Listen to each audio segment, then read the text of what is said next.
as the complexity of the company grows, every day you're going to be faced with 100 things that you could potentially go do. And your job is to pick the one thing that actually matters. Because out of those 100 things, it's really only actually going to be 1 or 2 things that actually matter.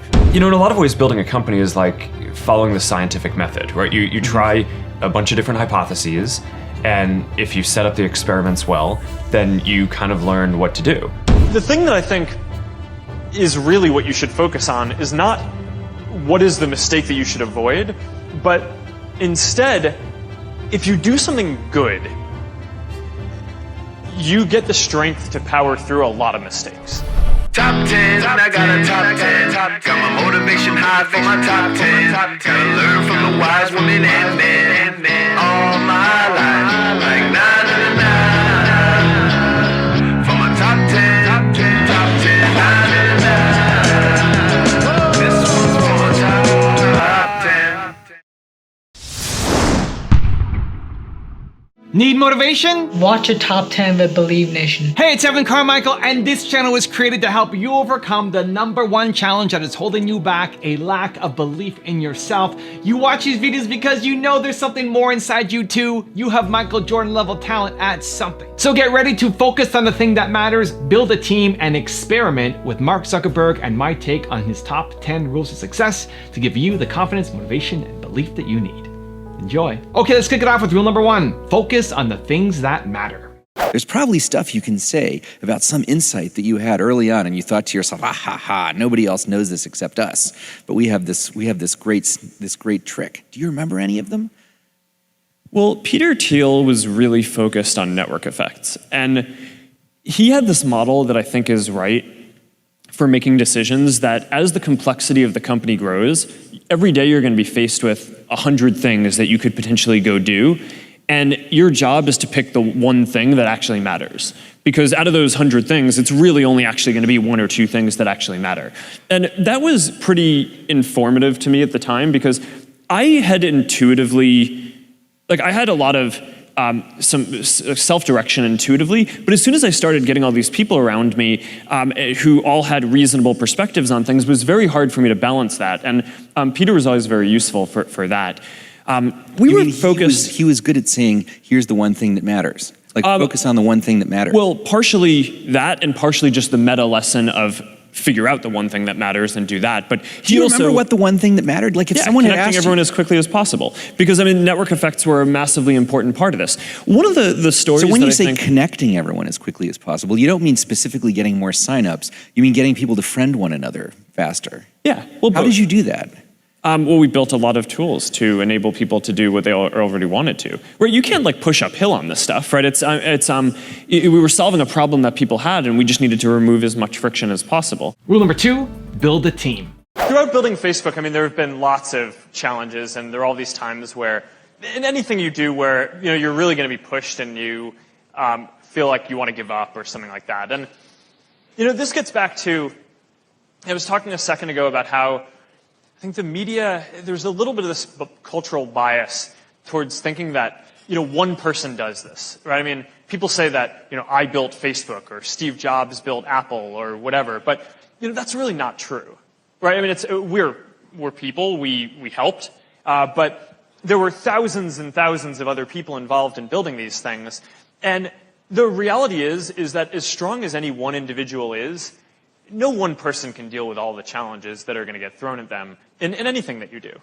And one of the ways that I think we maintain resilience is by having co-founders and partners who complement our strengths and fortify our weaknesses and can kind of encourage us and give us a push to keep going when things are tough. And there's actually a lot of data on this that suggests that companies that get started with more co-founders are more likely to be successful. And it isn't quite clear exactly from that data why that's the case, although it is very clear in terms of the outcome for the startups that it is the case. But I would guess that the reason why that's the case is because of this resilience point, where people who start something by themselves, I just think there's no way that any one person can overcome all of the different things that you need to do to build a startup or take on any kind of other project in the world. But if you have 2 or 3 or 4 partners, then I don't know. I mean, maybe over time, one of them doesn't like it and drops out, but you still have enough strength on the team to power through all the challenges that you have, and that's kind of how you go. Rule number 3, experiment. Companies are learning organisms, and you can make decisions that either make it so that you learn faster or you learn slower. And in a lot of ways, building a company is like following the scientific method, right? You try a bunch of different hypotheses, and if you set up the experiments well, then you kind of learn what to do. And I think that's an important philosophy. So there are all these different decisions that we make inside the company, everything down to really empowering individual engineers. We invest in this huge testing framework, right? At any given point in time, there's not just one version of Facebook running in the world, right? There's probably tens of thousands of versions running because engineers here have the power to try out an idea and ship it to maybe 10,000 people or 100,000 people, and then they get a readout on how that version of what they did, whether it was a change to show better content in newsfeed or UI change or some new feature, they get a readout on how that version performed compared to the baseline version of Facebook that we have on everything that we care about, how connected people are, how much people are sharing and how much they say that they're finding meaningful content, business metrics like how much revenue we make and engagement of the overall community.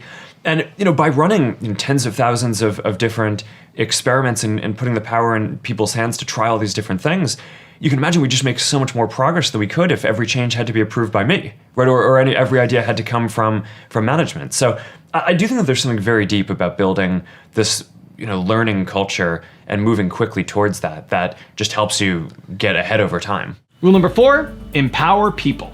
Take me inside Mark Zuckerberg's head to the moment that you decided you needed to change Facebook's core mission. Was there an event that happened, or was there just a moment that you said, we got to change something? Well, for most of the last 10 years, this idea that the world should be more connected was not very controversial, right? And now I think there are starting to be some people who question whether that is good.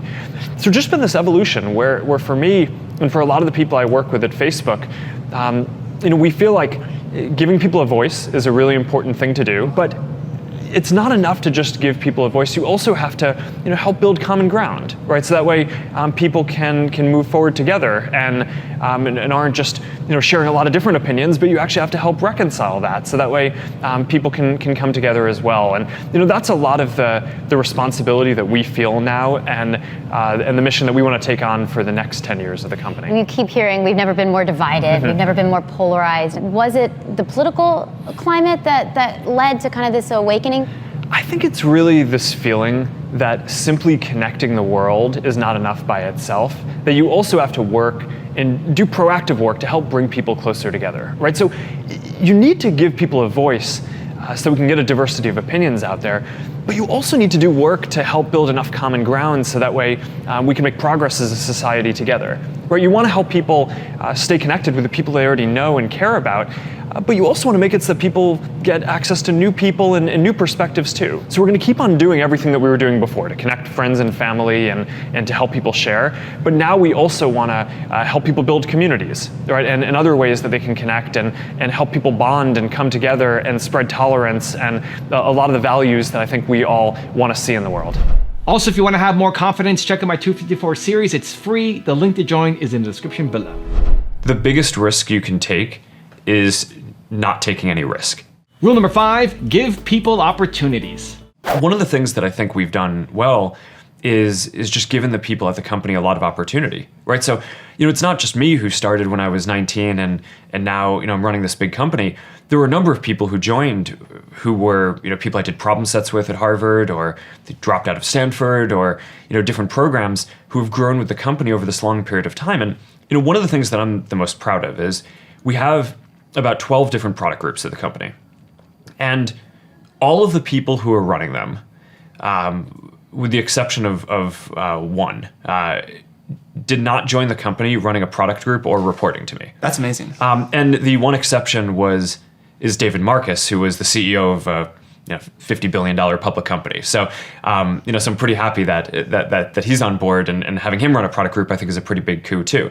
But literally, none of them started off reporting to me. They all started off in different roles. Some were engineers, some were data analysts, some were product managers, and they've all grown. But I think what happens is, people see that you create opportunities for people, and that also, I think, keeps the best people engaged and makes the best people want to come work at your company because they feel like, oh, I'm going to get those kind of opportunities too. Rule number 6, learn from your mistakes. No matter what you do, you're going to make a ton of mistakes, right? And I made every mistake I think you can probably make. I mean, mistakes in how to set up the company, mistakes in hiring, product mistakes, technical mistakes, anything you can kind of think about doing wrong. I have probably made that mistake in trying to kind of build Facebook up, right? I mean, and it kind of makes sense. I was a college student when I got started, right? I mean, I didn't know anything about business or hiring. No one is born with these skills, right? So you learn them the same way that you learn everything else, right? Trial and error.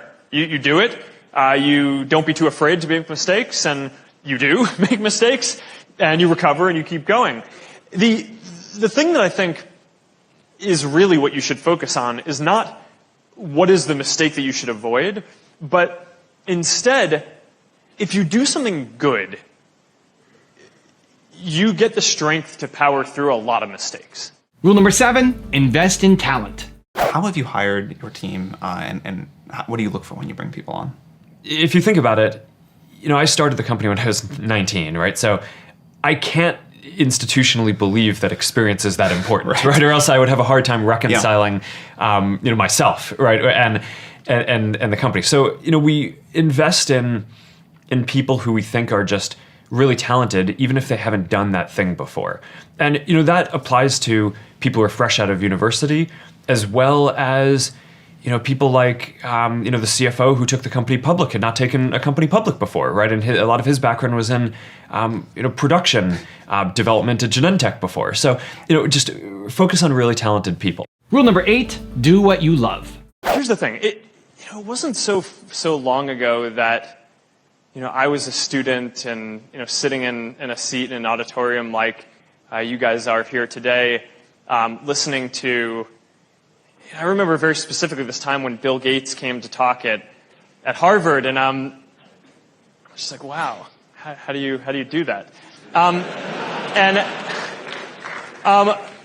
But the trick is that the media likes to sensationalize this as if you have some eureka moment, or you are some singular person who build something on your own, and that's just not how the world works. When I was in school, I built a lot of stuff that I just liked building. There was not a single moment when I had some revelation that Facebook was going to be awesome. That's not maybe how the media or movies or whatever would like to portray things. It's much less exciting.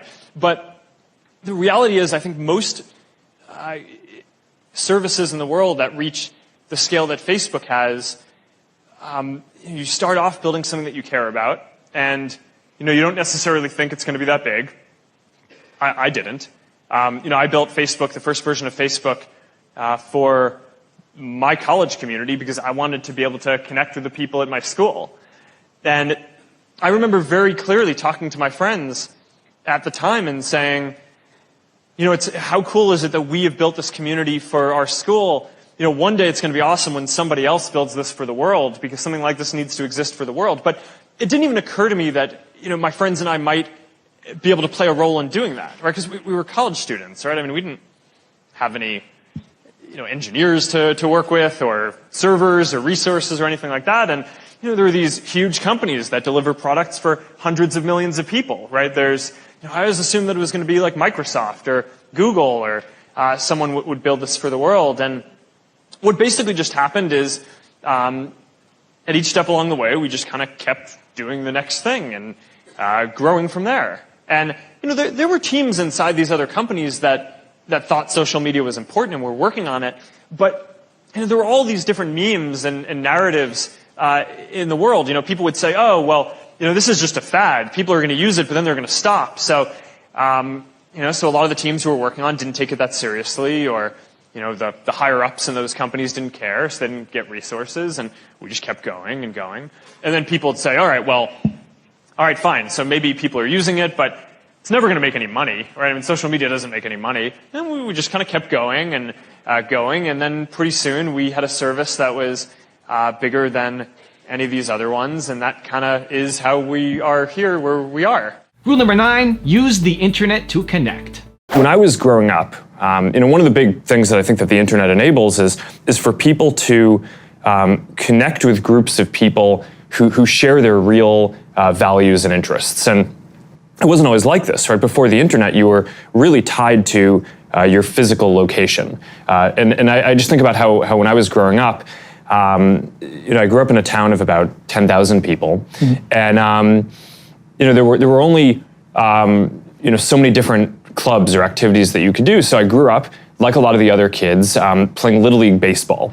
And I kind of think about this in retrospect. It's like, I'm not really into baseball. I'm not really an athlete. So why did I play Little League when my real passion was programming computers? And the reality was that growing up, there was no one else really in my town who was into programming computers. So I didn't have a peer group or a club that I could do that. It wasn't until I went to boarding school and then later college where I actually was able to meet people who were into the same things as I am. And now I think with the internet, that's starting to change, right? And now you have the ability to not just be tethered to your physical location, but to find people who have more niche interests and different kind of subcultures and communities on the internet, which I think is a really powerful thing. And rule number 10, the last one before a very special bonus clip, is stand up for yourself. Well, how do you sustain a business model in which users don't pay for your service? Senator, we run ads. If I'm emailing within WhatsApp, does that ever inform your advertisers? No, we don't see any of the content in WhatsApp. It's fully encrypted. Right, but is there some algorithm that spits out some information to your ad platform? And then, let's say I'm emailing about Black Panther within WhatsApp. Do I get a Black Panther banner ad? Senator, Facebook systems do not see the content of messages being transferred over WhatsApp. Yeah, I know, but that's not what I'm asking. I'm asking about whether these systems talk to each other without a human being touching it. Senator, I think the answer to your specific question is if you message someone about Black Panther on WhatsApp, it would not inform any ads. Okay. There have been reports that Facebook can track a user's internet browsing activity even after that user has logged off of the Facebook platform. Can you confirm whether or not this is true? Senator, I want to make sure I get this accurate, so it would probably be better to have my team follow up. So you don't know? I know that people use cookies on the internet, and that you can probably correlate activity between sessions. We do that for a number of reasons, including security and including measuring ads to make sure that the ad experiences are the most effective, which of course people can opt out of. Will Facebook offer to all of its users a blanket opt-in to share their privacy data with any third-party users? Congresswoman, yes, that's how our platform works. You have to opt in to sign into any app before you use it. Could somebody call you up and say, I want to see John Kennedy's file? Absolutely not. Could you, would you do it? Could you do it? In theory. Do you have the right to put my data, a name on my data, and share it with somebody? I do not believe we have the right to do that. Do you have the ability? Senator, the data is in the system, so... Do you have the ability? Technically, I think someone could do that, but that would be a massive breach, so we would never do that. Now I have a special bonus clip on how to not 80-20 everything that I think you're going to enjoy. But before that, it's time for the 3-point landing questions. Let's go from just watching a video to taking action. Here we go. Question number 1. Where do you need to stand up for yourself? Number 2. What's the thing that matters most that you need to focus on? And number 3. How can you give the people around you more opportunities? And if you made it this far in a video, I want to celebrate you. Give me a hashtag believe down in the comments as well. When you first launched, in the very beginning, the features were sort of profile with like a profile photo and your name and who you are. And also you included things like what house you lived in, what dorm you lived in, and what courses you were taking. Do you think it would have worked without that? Would it have been enough just to have profiles? You know, it's a really interesting question. I mean, we certainly since then have evolved and wanted to make a more general service, so we've dropped some of those things. But I remember there's this early debate that Dustin and I had where we had to do some manual work for every school that we released Facebook at. And in order to do that, we basically went through and we parsed the course catalogs of the schools to make sure that the data was clean. And I remember having this debate where Dustin was like, we could just expand so much faster, or it would just be easier. I mean, we were bound by server capacity, but it would be easier to launch new schools if we didn't have to have course catalogs for each school. And we just had this really long debate about what quality meant for us and the community that we wanted to establish and the culture of it. And you know, in retrospect, you know, maybe it wouldn't have had a huge difference on how things played out, but it definitely kind of set this tone where there's a lot of kind of clean data on Facebook. You can rely on it. It feels like a college-specific thing, which was valuable early on for setting the culture, even though obviously since then we've grown beyond that. And you know, I mean, I think you guys in the projects that you work on, you're going to have a lot of similar questions, right? I mean, there's the famous 80-20 rule where, you know, you get 80% of the benefit by doing 20% of the work, but you can't just 80-20 everything, right? I mean, there have to be certain things that you just are the best at, right? And that you go way further than anyone else at to establish this kind of quality bar and have your product be the best thing that's out there. So, you know, whether we had to do that one or had to do something, we had to do, I think, enough of those things or else we just wouldn't have been the best service out there.